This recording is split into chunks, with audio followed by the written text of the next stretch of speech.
വിശുദ്ധ മത്തായി എഴുതിയ സുവിശേഷം 2-ാം അധ്യായം 1 മുതൽ 12 വരെയുള്ള വാക്യങ്ങൾ. ഹേറോദേസ് രാജാവിൻ്റെ കാലത്ത് യൂദയായിലെ ബത്ലഹേമിൽ യേശു ജനിച്ചപ്പോൾ പൗരസ്ത്യ ദേശത്തു നിന്ന് ജ്ഞാനികൾ ജെറുസലേമിലെത്തി. അവർ അന്വേഷിച്ചു, എവിടെയാണ് യഹൂദന്മാരുടെ രാജാവായി ജനിച്ചവൻ?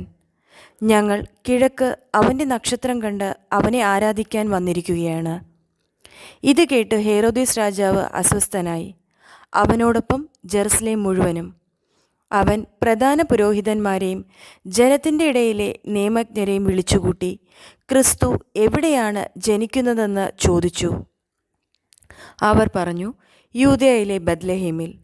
പ്രവാചകൻ എഴുതിയിരിക്കുന്നു, യൂദയായിലെ ബത്ലഹേമേ, നീ യൂദയായിലെ പ്രമുഖ നഗരങ്ങളിൽ ഒട്ടും താഴെയല്ല. എൻ്റെ ജനമായ ഇസ്രായേലിനെ നയിക്കാനുള്ളവൻ നിന്നിൽ നിന്നാണ് ഉത്ഭവിക്കുക.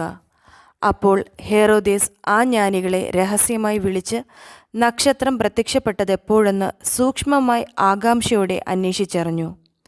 അവൻ അവരെ ബത്ലഹേമിലേക്ക് അയച്ചുകൊണ്ട് പറഞ്ഞു, പോയി ശിശുവിനെപ്പറ്റി സൂക്ഷ്മമായി അന്വേഷിക്കുക.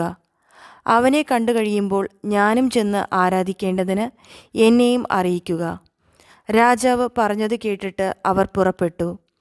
കിഴക്ക് കണ്ട നക്ഷത്രം അവർക്ക് മുമ്പേ നീങ്ങിക്കൊണ്ടിരുന്നു. അത് ശിശു കിടക്കുന്ന സ്ഥലത്തുനിന്ന് മുകളിൽ വന്നു നിന്നു.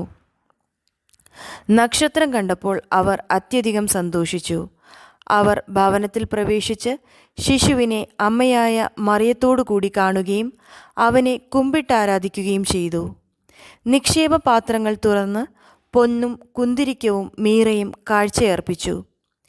ഹേറോദേസിൻ്റെ അടുത്തേക്ക് മടങ്ങിപ്പോകരുതെന്ന് സ്വപ്നത്തിൽ മുന്നറിയിപ്പ് ലഭിച്ചതനുസരിച്ച് അവർ മറ്റൊരു വഴിയെ സ്വദേശത്തേക്ക് പോയി. കർത്താവിൻ്റെ സുവിശേഷം.